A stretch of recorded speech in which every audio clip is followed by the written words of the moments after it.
Godna Day, Clive Nolan. Thank you for Hi. joining me via the wizardry of the 21st century. This is The Medieval Monk Does Skype. Now, I'm quite sure my viewers would like to know more about you, so please tell us, who is Clive Nolan? Well, I was born ages ago to musical parents, and so I was brought up in a sort of musical environment. And I went to university and sort of did the music degree. So I've gone down very classical education, although ironically, throughout that latter period, I sort of was in various rock bands. I kind of emerged at the other side of the university in a band called Pendragon, which has been going for donkey's years. And I've also been involved in forming and staying in, of course, Arena and various other bands. So I've basically become a sort of rock musician with a classical background. And that's got nothing to do with landscaping, has it, rock musician? No, nothing to do with landscaping at all. Much more to do with the big noises you're going to hear from the music. Right. This ancient beast must die!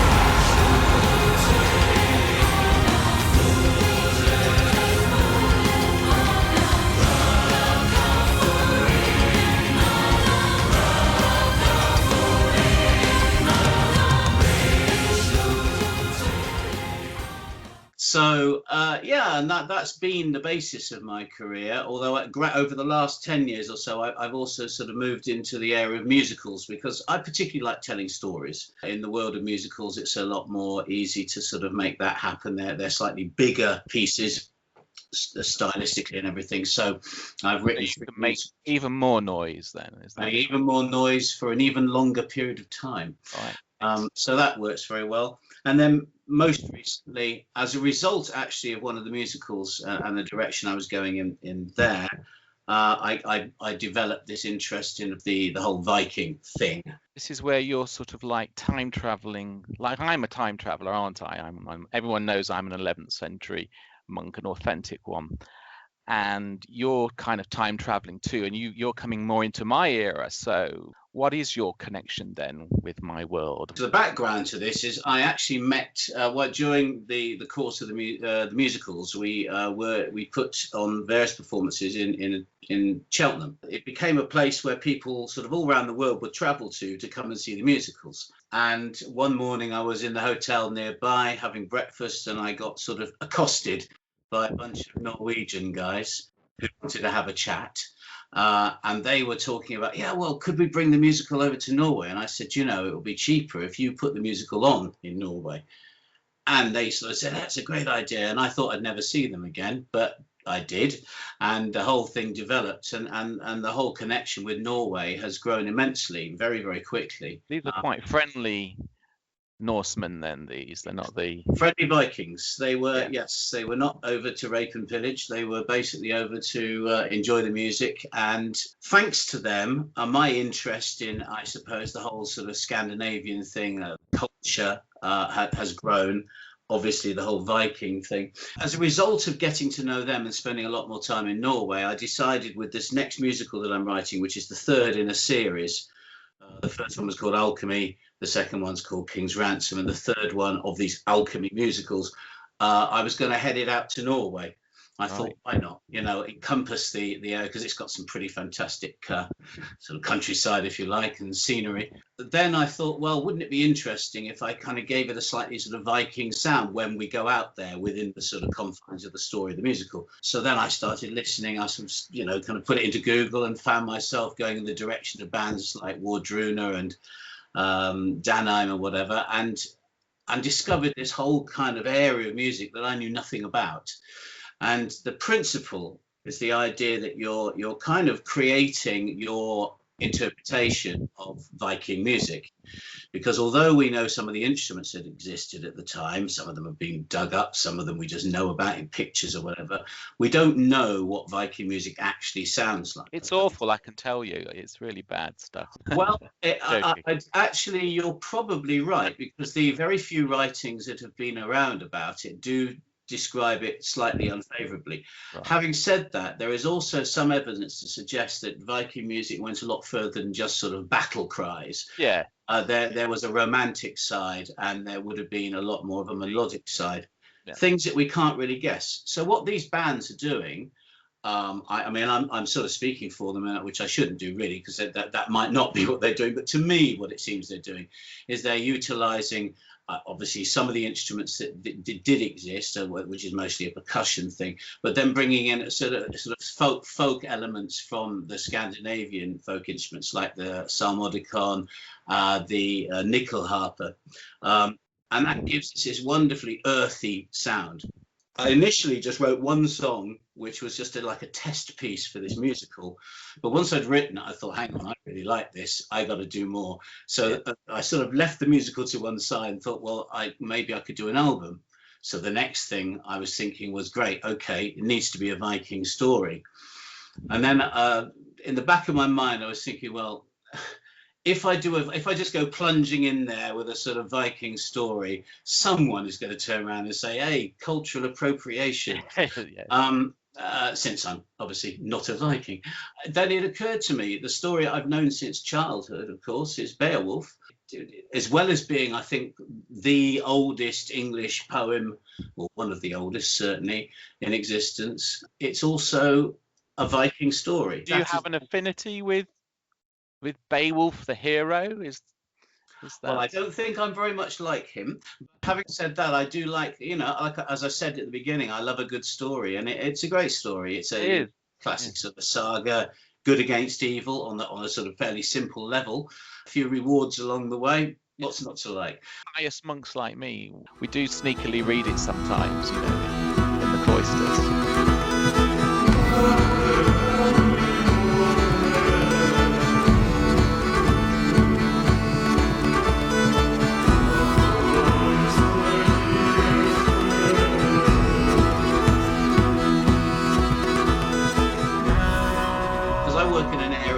Progressive rock. Well, it's often called symphonic rock as well, which is basically we tend to use much sort of bigger textures to kind of achieve what we're doing. The songs are often much longer than like an average pop song might be 3.5 minutes or something. These songs can be 15 minutes long or whatever. It's a sort of classical structures applied to sort of rock music. But there's a band called Marillion, famously, if you like, within our genre, did a song called Grendel. Many years ago, 30 years ago at least, I should imagine. And I remember going to see them at the Marquee in London, as a sort of eager student, and they did this song. Fish, the singer, had taken this particular episode out of the Beowulf thing. He was sort of basing his song around that, and that's their 15-minute epic. And I did worry initially, and one of the main reasons I called this album Song of the Wildlands, as I completely wanted to avoid any reference to Grendel, his mother, or Beowulf, because I thought, well, a lot of prog bands, because I thought, well, a lot of the sort of more hardened progressive, hang on a minute, he's just copying. And with that, the great warrior and his men took the journey across plains and through swamplands in search of the monster's lair.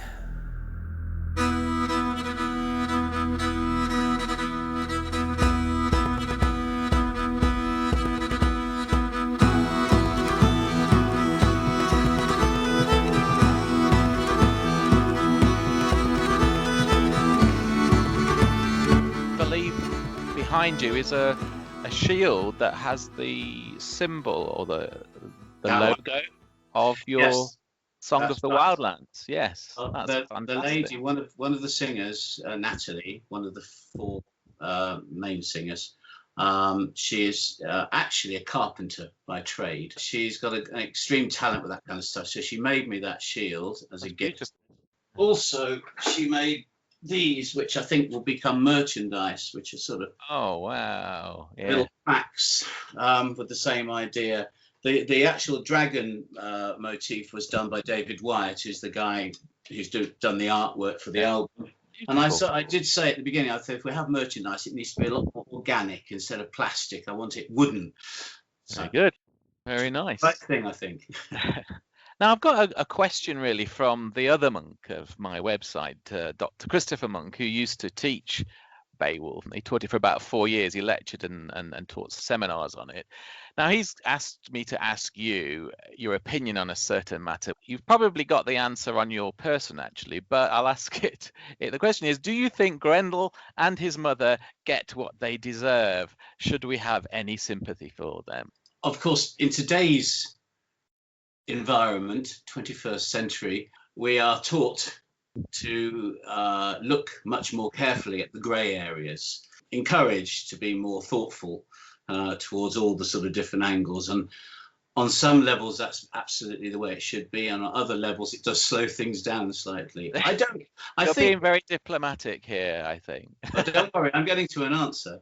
I think that when the story was written, it was intended to be a sort of good against evil. And I think it was intended to be fairly sort of black and white, you know. And I think the way it was written made it easy for us to accept that that is the way it should work. So, for example, Grendel ruled in defiance of right. And also, if you think about it, in the description, like, for example, when Beowulf descends into the Tarnhag's cavern, we are aware that there's a lot of shields and swords and whatever. So she obviously kept trophies. I would imagine if somebody didn't want to be a killer, they probably wouldn't necessarily keep trophies. So you might say the evidence in the story means that we shouldn't really be too worried about the way things went. Having said that, you can't blame a mother for being upset if her son is killed, good or bad. So I'm slightly, despite my T-shirt, I'm Can actually you just slightly stand up so that we can. That's it. Grendel is. There are a limit to the number of Grendel-based or Beowulf-based T-shirts you can get your hands on. I think maybe I'll have to do a run of different T-shirts. Yeah. But I think, despite, I have probably more sympathy for the mother than I do for Grendel himself, perhaps. Yeah. But then again, they built the hall. It might have been right in the middle of his own sort of land.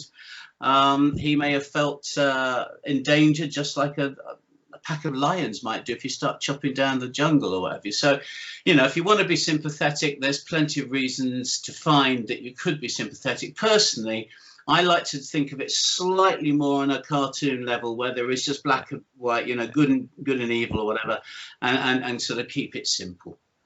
Now, thinking about the fact that the original Beowulf tale is obviously written in Old English or Anglo-Saxon, it could be said that you've tapped into this in your piece, in your epic musical. Is it right to call it a musical?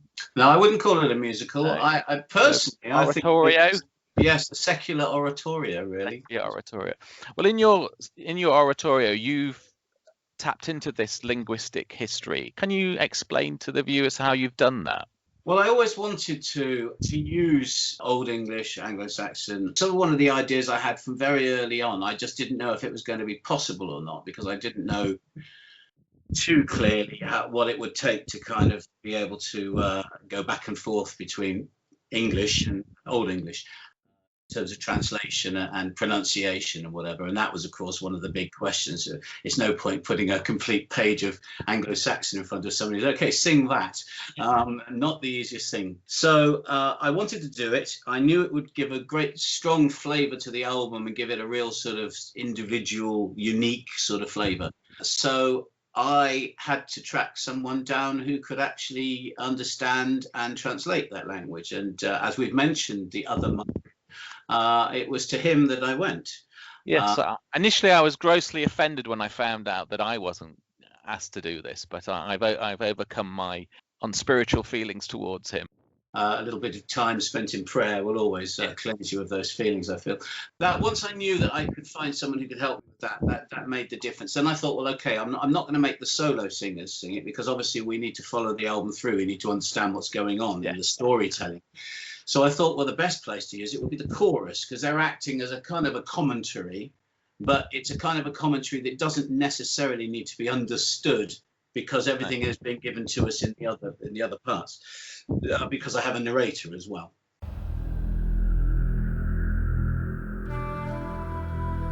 The shock of this new attack hurt King Hrothgar deeply, and he was tormented with guilt, sorrow, and anguish. Again, Beowulf stood forward. He vowed to track down and kill this new demon foe. I think it worked very well with the chorus. They're kind of interesting words. They're nice to set to music. Yeah. They've got strong sounds. Obviously, there's a lot of good strong sounds. It's sort of quite guttural. I suppose at that stage in history, maybe there was more Germanic elements in there, perhaps. Oh, absolutely. The only problem I was faced with was we were in the middle of a pandemic. Well, for the whole of the year that I was supposed to be recording this album, we weren't able to do anything. So I had to find a way around it, otherwise, or wait a year or two to do it, which I didn't want to do. So I put the word out online. I just went onto my Facebook pages and said, if anyone can sing and they've got the facilities to record, contact me and, you know, join this chorus. And it was brilliant. I got about 50 people. And each one of those, if you imagine each one of those has done 2 or 4 or 6 or 8 takes, then I've got a chorus of about 200 voices.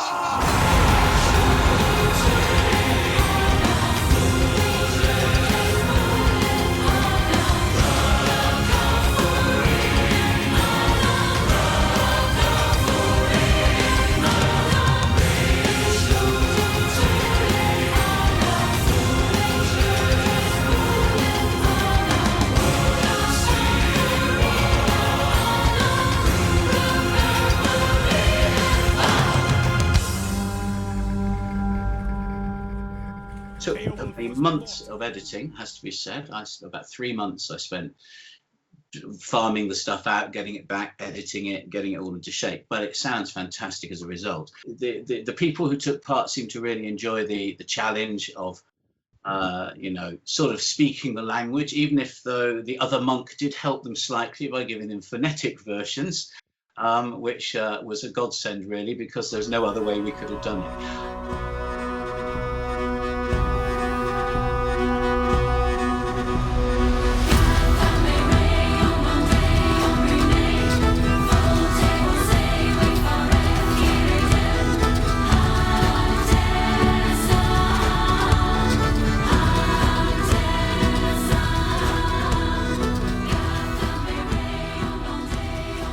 One of my favourite parts of this album really is just that, hearing it sung in that sort of language. I was going to say, when you stand back after you've completed the project and you see it as a whole, what do you think the Old English does to the piece as a whole?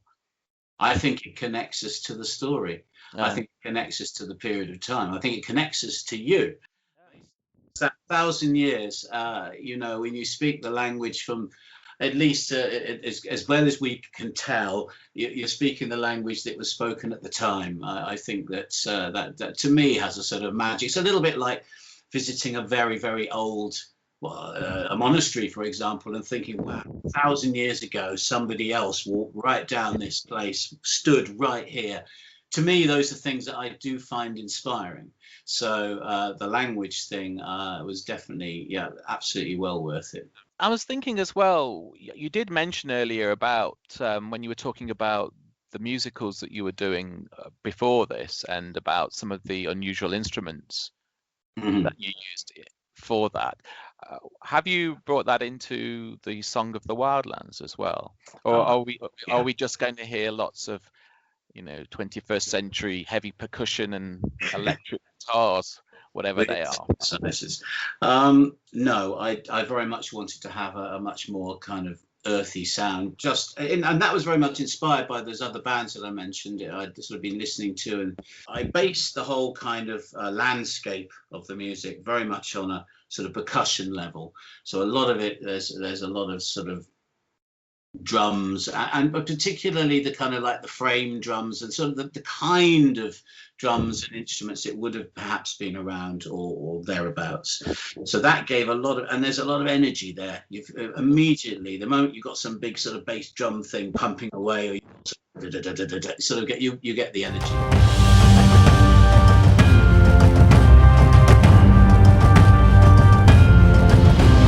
And there are other instruments as well that would certainly have been around at that time. The thing called a lure, it's a long horn type thing, and a carnix, which is a little bit like you see in those Roman epics when you have the row of people playing the big horn thing to tell the emperor it's time to do chariot race or something. Probably those things. Although I have to say, when you see those in the films, they always have this magnificent sort of horn-like sound, whereas actually they sound pretty awful in reality.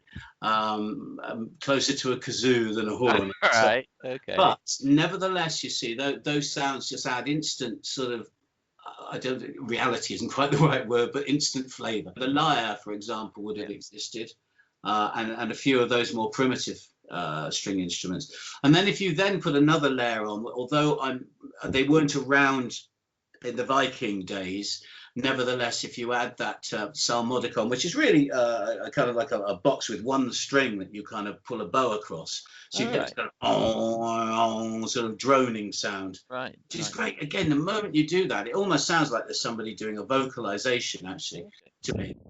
And on top of that, you get the nickel harper and all the variations. I mean, I'm saying nickel harper, but there's a sort of like a cello harper and a thisy thatty harper. There's various ones of different sizes and shapes, which is kind of a string instrument with buttons.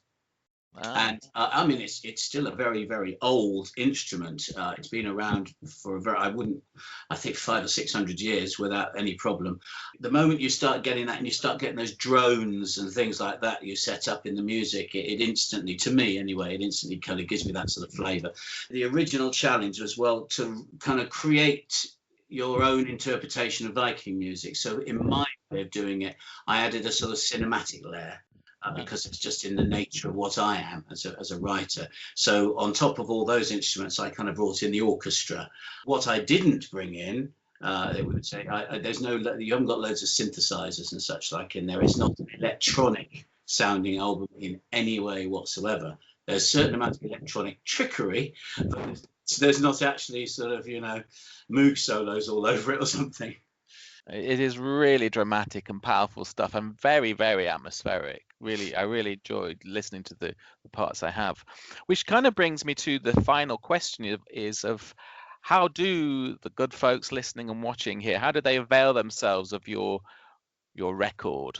They need to invite a minstrel to the town who will then put it across to people in his own inimitable way using probably nothing much more than a lute. Or if we want to go in a slightly different direction, 1,000 years later, there are various formats. It's coming out in a very nice earbook. I don't know why it's called an earbook, but that's what I've been securely told that's what it's called. It's kind of the size of vinyl, but it's a book. And in there, you've inlaid are the CDs, and then you've got all the artwork. It's nice and big. It's kind of it's an event of a sort of product. And there are 4 discs in there. You've got the album itself. I've also done an instrumental version, and I don't mean I've just muted the vocals and let it run again. I've basically sort of replaced the vocals with other instruments. All right. It becomes a piece in itself, which I really like.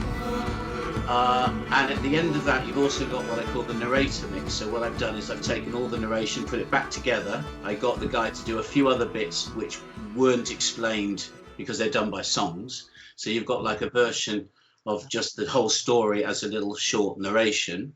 Then the other 2 discs, they're actually the same thing. They're DVD and Blu-ray, but there's like a 1 hour and a quarter documentary, something about the instruments and the history, some of the stuff I've been telling you. Then you've got the vinyl version as well, which I believe comes out in like a coloured vinyl version and a black vinyl version, and gatefold, lovely booklet and all the rest of it. So the record company are definitely getting behind the product, which is fantastic. It's going to look brilliant. I've seen all the artwork and whatever. And it is available, if I can advertise for a second, it's available to pre-order at the moment from the Crime Records is the name of the record label, and we'll put the details down as well at the bottom of the video. Crime Records in collaboration with We Love Rock, which is actually those Norwegians I met all those years ago. They're the 2 parties who have come together to collaborate to make this possible as an album. They've been brilliant, both of them.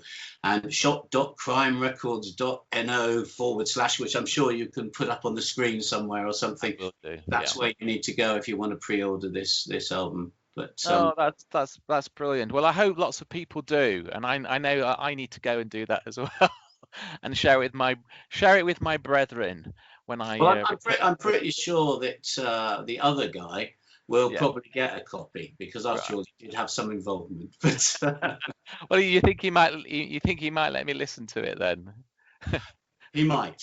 Yeah. Eventually, he might. I'll Yeah. ask him. I'll ask him.